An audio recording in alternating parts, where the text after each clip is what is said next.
Welcome to Dear Diary, the self-love podcast. This is your place to dive deep into personal development and self-love inspiration, connecting you to your intuition, your body, and your higher self, while unlocking and activating your confidence and inner power, inspiring you to show up and choose you over everything that gets thrown in your way, instead of listening to the limiting beliefs running around inside of your head. We will explore a variety of topics from conquering fear, letting go of doubt, self awareness, mom guilt, trusting your intuition, along with a ton of self care tools that I'll be sharing along the way. With solo sessions and a magnetic guest list of remarkable souls, this is my platform to empower others while using my voice to share my self love, growth, and healing journey. I hope that this podcast serves you well and you get as much value from it as I do sharing it. So here we go.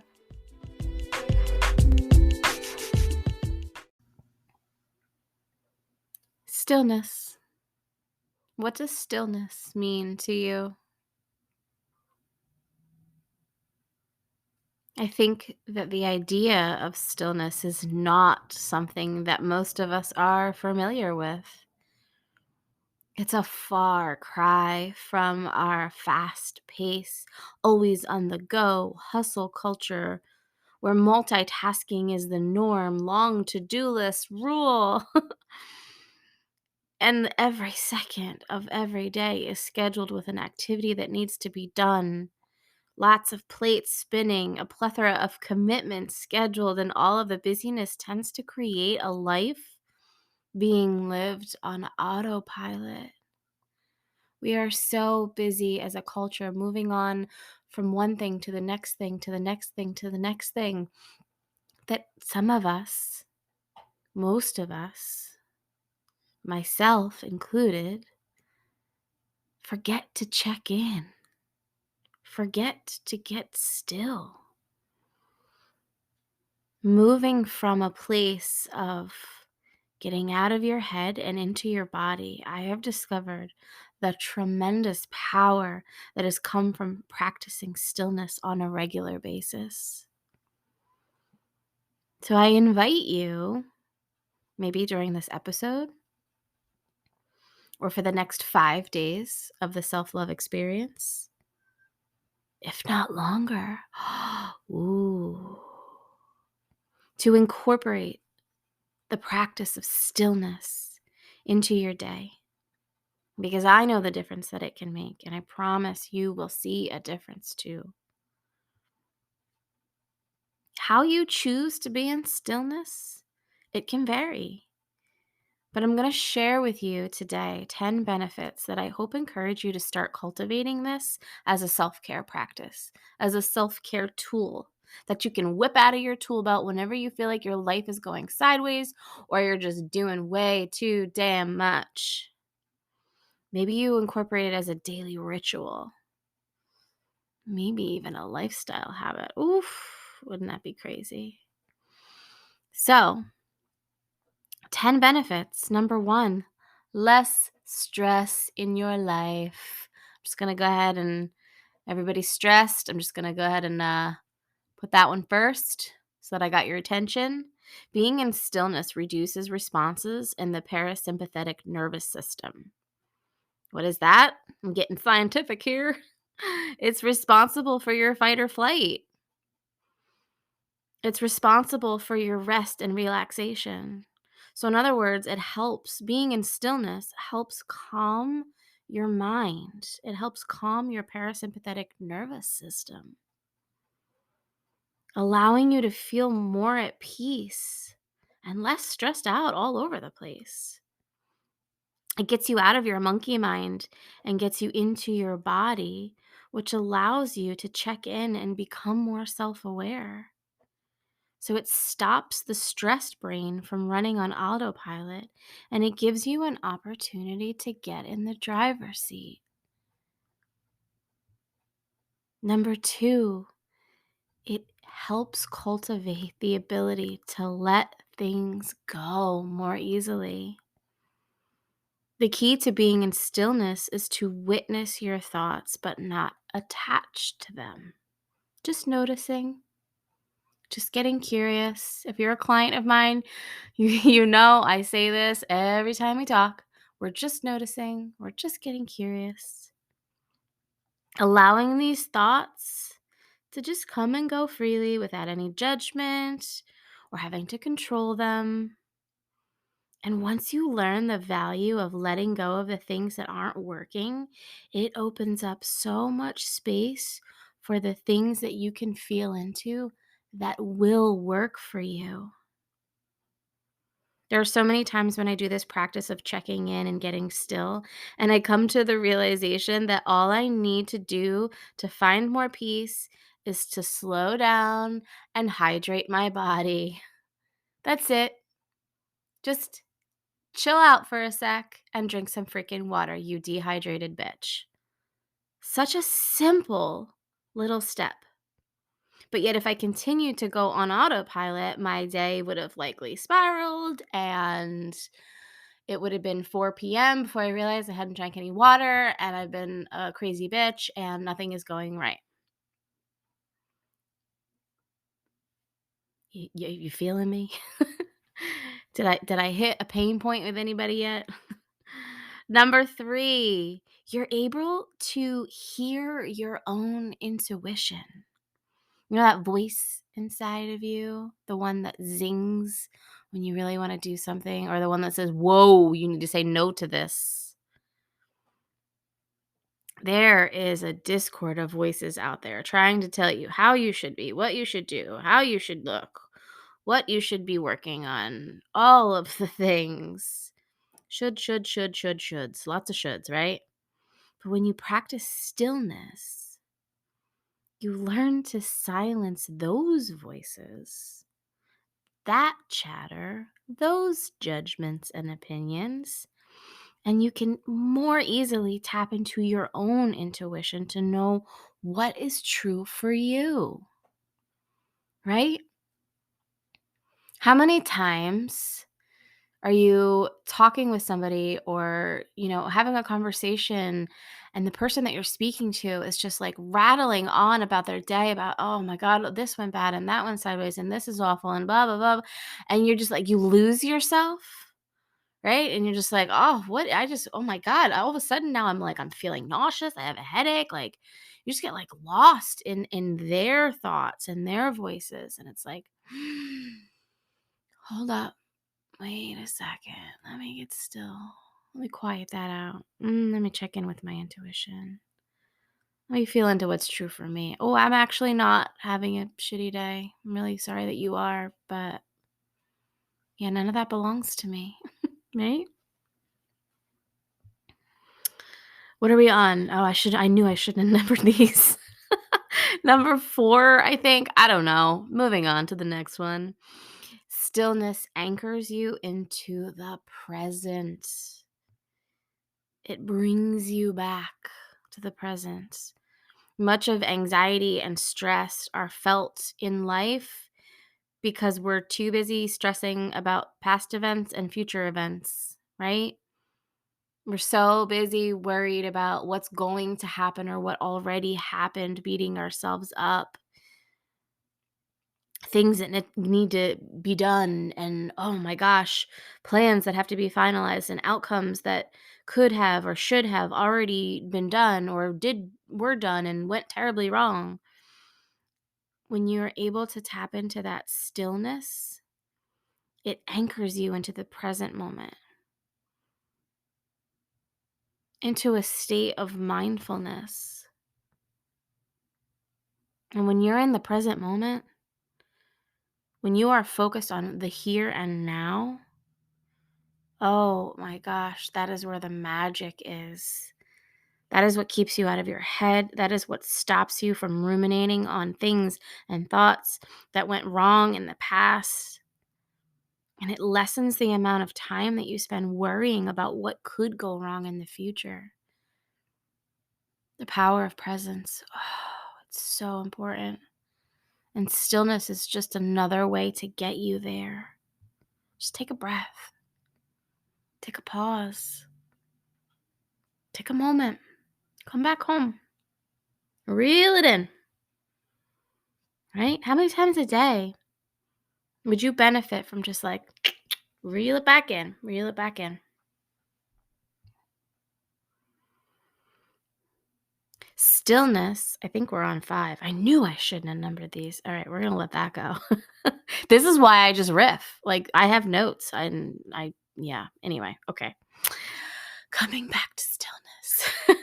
It increases your listening skills, right? As you learn to listen, to be more present, a natural byproduct of that is that you get better at listening to others too. You stop waiting to talk or talking over them. I'm guilty of that. And instead, you actually hear what the others are saying so that you can respond more effectively and empathetically, right? How many times are you in a conversation with your spouse and you know what they're going to say? So you just finish their sentence for them. Maybe that's not where they were going. Guilty. Still working on this, okay? Never said I'm completely perfect at all of this. This is just my experiences that I share with you guys. It also helps you listen to your body more clearly and notice other people's body language more clearly. It shuts off that autopilot and it just helps you become aware of what someone is telling you and what your body is telling you, right? It's just the stillness. There is so much power. My gosh. It brings you clarity. While stillness is not intended for problem solving per se, you can often find clarity around a situation that's been troubling you. Stepping back from whatever you're experiencing, getting into stillness, noticing your thoughts, noticing what's alive inside of your body, it gives you a zoomed out perspective that you wouldn't normally see if you were in the thick of your shit, right? If you're in the middle of the muck, and you're like knee deep trying to wade around, trying to like find the security, the safety pole, find the safety net. I got to get out of this muck, right? Like it's like sinking deeper and faster into quicksand. But if you just stop, you stop sinking. Stillness offers you a way to sort of step back, pause, zoom out. And for me, clarity, stillness, and journaling are like peanut butter and jelly and fluffernutter. I don't know. The 3 of them go together beautifully. It is literally where I spend the majority of my self-care rituals. In the morning, middle of the day, at night. Like y'all see me posting in my stories. I got a journal in my hand a lot. So helpful. So helpful. In fact, I'm going to put a meditation slash journaling exercise somewhere in the show notes. Yeah, because this is so huge. Just getting quiet, putting on some good soft music, whatever tickles your fancy. Sitting down with a journal, checking in, getting still. You can find so much clarity that way. So good. Creativity. Stillness increases your creativity. This is something new that I've learned while I've been really cultivating the stillness into my life. There's actual science behind it too. Being in stillness pulls you out of your left brain and allows your right brain to be more activated. And your right brain is the creative center of the brain. So whenever you have increased activity in this area of the brain, it offers a change in perspective, which if you're in like that creative flow, right? Typically nobody's bothering you. Like if you've ever been in like a really good creative flow, you notice like music's on, you're tapped in, you're like in the zone, you don't have a lot of noise around you, there's not a lot of people bothering you, like you're in the zone. You're in that stillness, in that flow. That's where the juicy stuff comes from. That's where you're channeling your higher self. That's when you're running a business, if you're an entrepreneur, If you create things, that is where you want to tap into for the good stuff. That is why I love these podcast episodes. I mean, they're not all like the best episode ever. But when I can really tap into flow, I can tell when I'm really, really into flow. Those are the ones that have the highest views. Improves ability to handle adversity.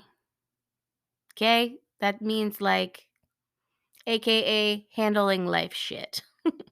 Adversity is going to happen in one way or another. Life is going to happen. It's going to continue to happen. It's going to throw you curveballs. However, cultivating that mindfulness, that stillness, checking in with your body or in your emotions, it allows you to stay grounded and connected to you, even when you're being punched in the face by life. The peace that comes from practicing stillness will support you in so many different aspects of your life, especially during the difficult times. You may not be able to change your situation, but I promise you this stillness can help you respond to the situation differently. So that when triggers and resistance happen, when life happens, you can stay in your power and not allow all of your external circumstances to throw you out of alignment. I'll give you a perfect example. When I had COVID, I was like, oh my God, I can't take care of my kid. I don't want to get out of bed. I can't run my business. I can't even cook food for myself. I can't even shower. Like, how am I going to recover from this and the brain fog? And we've talked about this, I'm not going to go into it again. I've talked about it in depth on another episode, but it really, really, really threw me for a loop. And instead of freaking out and focusing on all of the things that I couldn't do and worrying about when I was going to go back to normal and what was going to happen and how I was going to be and blah, blah, blah, blah, blah, I just got quiet. I got still. I got mindful. I didn't react. I didn't respond. I didn't try to change. There was no shifting. There was no, how am I going to do this? I didn't go down the hellhole. I just got still. I surrendered. And then it got a little easier. Baby steps from that point. But just getting still made such a huge, huge difference. Next one, increased self-awareness. Y'all hear me talk about this all the time. Self-awareness is key. It's probably one of the most unintentional but amazing benefits of practicing stillness is that you become aware of your own energy and how you're receiving the world around you. You notice yourself better as you interact with those around you. You notice how you're adding or taking away from a relationship. You notice that dynamic more. You start taking ownership for your role in the things that are happening in your life rather than staying in that victim mentality, right? Everything's happening to me. Well, get quiet for just a second. Is it really happening to you? Or is it happening for you? Or are you allowing it to happen to you? Or do you need to set a boundary? Or do you need to, I could keep going, but it becomes easier to detach yourself from stories and external circumstances and people and situations and energies that just don't fucking serve you. Get still. Get quiet. You feel like you're super unsupported in life and you just don't have a good tribe? All right. Maybe that has nothing to do with you. Get quiet. What do you desire for support? How do you want your tribe to feel like? Right? Stillness. Can you tell this is like, this is my jam? It connects you to a higher power. It makes you aware that there is a higher power at work in the world. Your story is a part of a much larger story that is unfolding. I truly, truly believe that. It took me a while to wrap my head around that. But you are co-creator with a force that is way, way, way bigger than you. I don't care if it's God, cosmos, universe. I don't care who it is, what it is. It could be your big thumb for all I care. But there is a greater power than you conspiring and supporting and witnessing.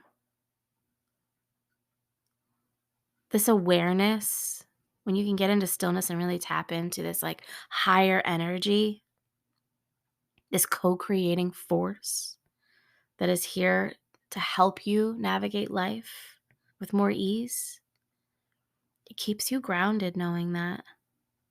Your mind is such a powerful tool. So when you allow it to sort of like take control and attach to these limiting beliefs and old stories that don't serve you, that's when you start to get into trouble. But when you get still and you can connect back to you, back to the higher version of you, it's such an incredible tool. So I encourage you, try this out. See if you can get good at it. Allow it to become a habit. And then eventually it'll be second nature. It's not always easy. I will say that. Sometimes our mind is like racing and we can't figure out why. And then we try to figure out why. And then when we can't figure out why, we get more stressed about why. Sometimes the why doesn't matter. Sometimes there are plenty of times and plenty of clients actually that are like, I don't want to get still. I don't want to hear what's going on inside of there. Oh, okay. Well, how's it working out for you not being still? How's it working out for you worried about everything outside of you and not coming back home inside of you? How's that working out? Does that feel good? Is it serving you? Because if it is, I mean, hey, you do you, boo. But that's not what I found. That's not what I've experienced. The more you can practice this stillness without judgment, right? And that's the thing is like people are like afraid. I'm afraid to check in. I'm afraid to get quiet. I'm afraid of what I'm gonna hear, what I'm gonna find. Again, we're just noticing. We're just getting curious. There's no judgment. There's no expectations. There's no trying to control or fix it. We're just noticing. Just getting still. Just checking in. Again, it may be something so simple as, why don't you have a glass of water and just calm down for a second, right? Maybe if you got still long enough to check in with your body to see that invitation that you accepted, that RSVP that you said yes to, has been giving you anxiety all week and you actually should have said no. So you make a phone call or you send a text message and say, whoops, I actually can't make that after all. I'm really, really sorry. Done. And then you can go, we're going to be talking about yeses and nos too, because those are really important. And just notice like what's happening when you're checking in and getting still. Like the clarity that you're going to find. Oh, so good. And sometimes, again, it'll be something as simple as hydrating more. Maybe you need to take a nap. Maybe you need to say yes. Maybe you need to say no. Maybe there's something big. And it might involve having a difficult conversation with somebody. Maybe you check in and you're like, I don't know what to do with this. Maybe it means you need to reach out for support. And not just me, right? Anyone. Maybe it means that you need to ask your spouse for some extra help, or your kids for some extra help around the house. So much value from getting still. So I hope this episode served you well, and I hope that you can cultivate a moment of stillness. It doesn't have to be long. Again, maybe it looks like just taking a deep breath for a couple minutes, just breathing and being. Maybe it looks like, for me, if I've had a really hard day, I will take the longest shower ever because I tend to not get bothered in the shower. I don't know if I've just been like blessed with that, but I don't, as a mom, he really doesn't bother me when I'm in the shower. So, moms out there, if you can go hide in the bathroom and just get still, maybe you need to sit on the toilet and pretend you're pooping. I don't care. Try it. Maybe you need to check in with your spouse. Hey, I need a minute. I'm going to go sit in my car. I'm going to go out on the front porch. I'm going to go take a walk. Go be with nature. Oh, go be with nature. The stillness and nature, they go hand in hand too. Maybe you've been wanting to start a journal, but you're like, I just don't know what to write. Now's the time. Grab your notebook. You just listened to this episode. Go sit down. Put some music on. I personally like to listen to music that does not have words. I don't know why. I feel like I get sidetracked with the words. I want to sing. I want to dance. No, it's got to be something chill. In fact, I have a journaling channel playlist. Yeah, on Spotify. I'll post that too. All right. I'm going to be linking all the things. Just go check the show notes. I'm going to post that, and just grab a journal, put some music on, and sit. What do I hear? What do I feel? What are you noticing in your body? What emotions are coming up? Right?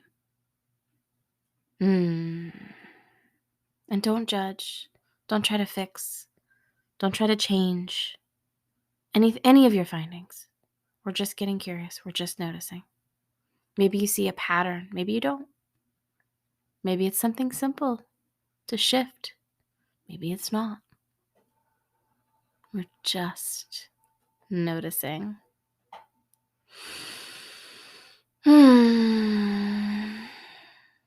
Okay, that is all. I love you guys. Thank you for listening. This was day 1 of the 5-day self-love experience, Stillness. I hope it served you well. Until next time, I'll see you around.